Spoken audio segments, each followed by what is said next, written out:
Hello student. Online class में मैं मोनू कुमार आपका एक बार फिर स्वागत करता हूं। आज हम शांति शिक्षा के तीसरे अध्याय से शेष बचे भाग का अध्ययन करेंगे। आज हम आपके सामने व्यक्तित्व और चरित्र के विषय में विस्तृत चर्चा करेंगे। चलिए शुरू करते हैं।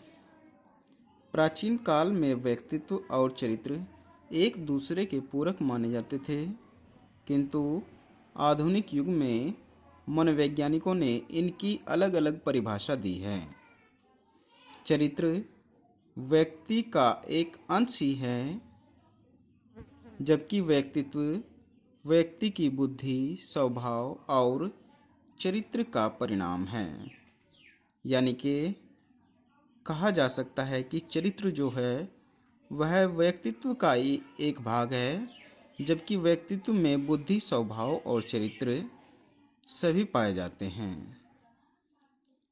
आलपोर्ट के अनुसार देखते हैं आलपोर्ट क्या कहते हैं।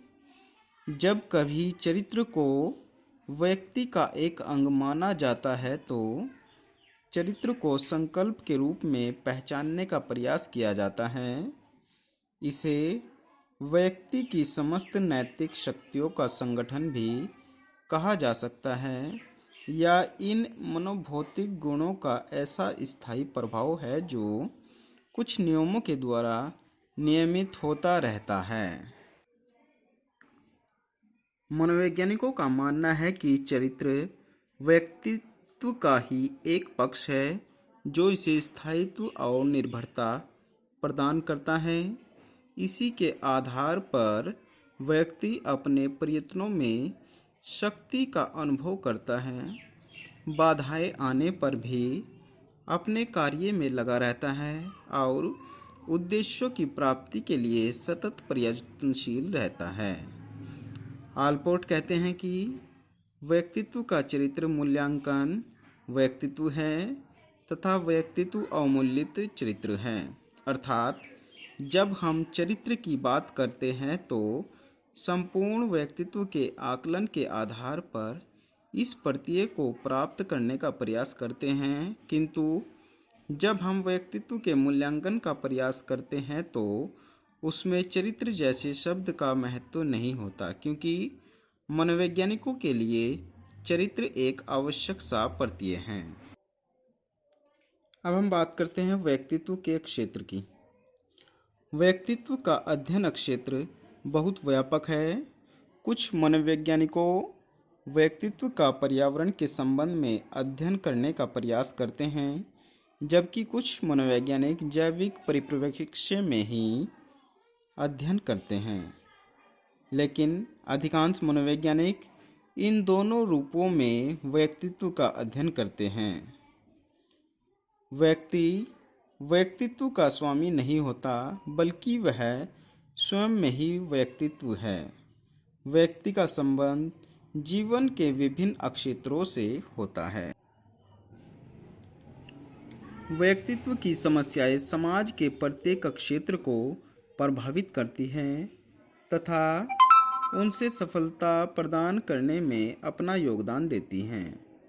व्यक्तित्व के प्रत्येक पक्ष का प्रभाव व्यक्ति के सभी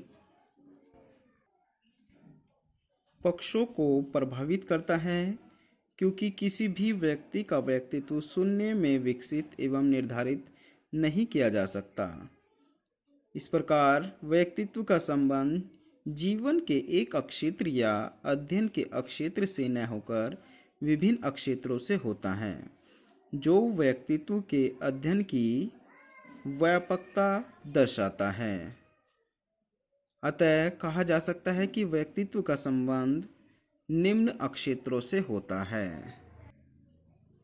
इन क्षेत्रों में हम देख सकते हैं, जैसे नंबर 1 व्यक्तित्व एवं मनोविज्ञान, नंबर 2 व्यक्तित्व एवं समाज विज्ञान, नंबर 3 व्यक्तित्व एवं सांस्कृतिक मानव विज्ञान, नंबर 4 व्यक्तित्व एवं शिक्षा।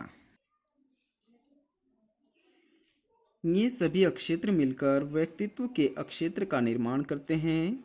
इस प्रकार हम कह सकते हैं कि व्यक्तित्व का क्षेत्र अत्यंत फैला हुआ है, अर्थात जहाँ जहाँ जैसी जैसी परिस्थितियों में व्यक्ति के व्यवहार विस्तार ले सकता है, वहाँ वहाँ तक व्यक्तित्व का अध्ययन किया जा सकता है।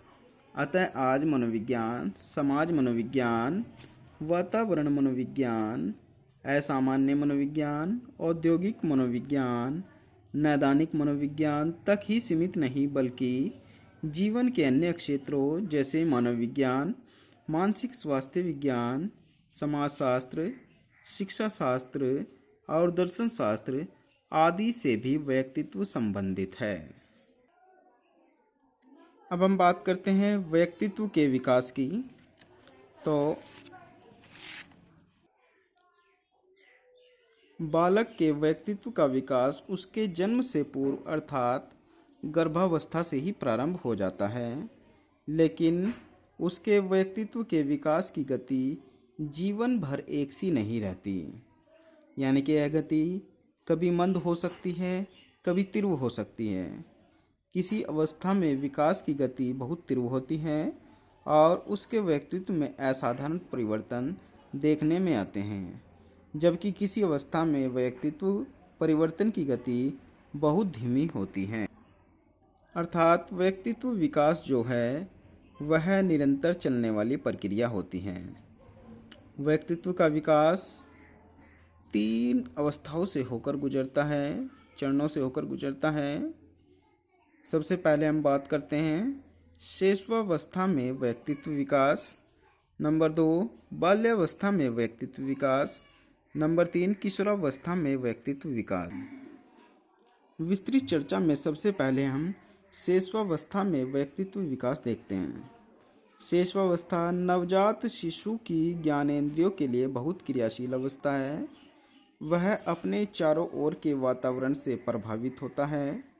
लगभग 8 माह का शिशु बिना सहारे के स्वयं बैठने योग्य हो जाता है। धीरे धीरे वह पेट के बल सरकना सीख जाता है।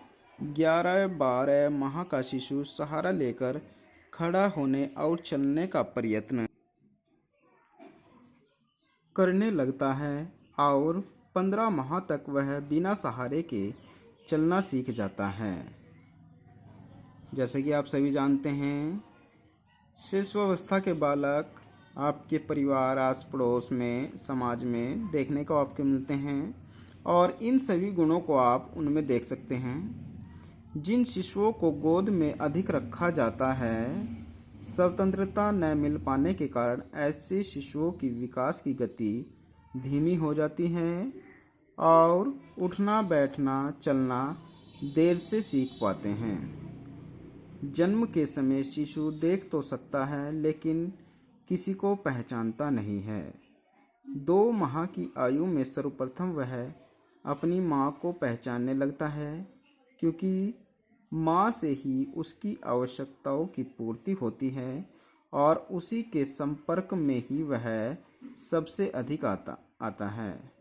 माँ शिशु को थपथपाकर, गोदी खिलाकर, दूध पिला तथा प्रेम आदि क्रिया करके उसके व्यक्तित्व पर गहरा प्रभाव डालते हैं। फ्रायड के अनुसार हम इसकी परिभाषा देख सकते हैं। शैशवावस्था का प्रभाव शिशु के व्यक्तित्व पर स्थायी रूप से पड़ता है। अधिक लाड़ प्यार शिशु को जिद्दी बना देता है और अधिक डांट फटकार, अनावश्यक भय उसमें हीनता की भावना पैदा कर देता है। देखा जाता है कि जो शिशु अधिक समय तक स्तनपान करते हैं वह आलसी और दूसरों पर निर्भर रहने वाले व्यक्तियों में विकसित व्यक्ति वाले होते हैं। यानी कि कहा जाता है कि शैशवावस्था में व्यक्तित्व पर गहरा प्रभाव पड़ता है। शैशवावस्था में सबसे पहले बालक अपनी माता के संपर्क में ही आता है और माता से ही उसके व्यक्तित्व पर गहरा प्रभाव पड़ता है। उसके बाद धीरे धीरे वह अपने पिता, भाई बहन और परिवार के अन्य लोगों के संपर्क में आता है और उनके संपर्क में आने से भी उसके व्यक्तित्व पर गहरा प्रभाव पड़ता है। अतः जैसे वातावरण और पर्यावरण में बालक को रखा जाता है, ऐसा ही उस पर प्रभाव पड़ता है। बालक के साथ किया गया प्रभाव भी उसके व्यक्तित्व को प्रभावित करता है। अतः हमें बालक के साथ शिशुअवस्था में उचित व्यवहार करना चाहिए, ताकि हम उसमें एक अच्छे उच्च व्यक्तित्व का निर्माण कर सकें। तो छात्रों, शिशुअवस्था में व्यक्तित्व का विकास पूर्ण होता है, और कल हम बाल्यावस्था में कैसे व्यक्तित्व का विकास होता है इसका अध्ययन करेंगे। धन्यवाद।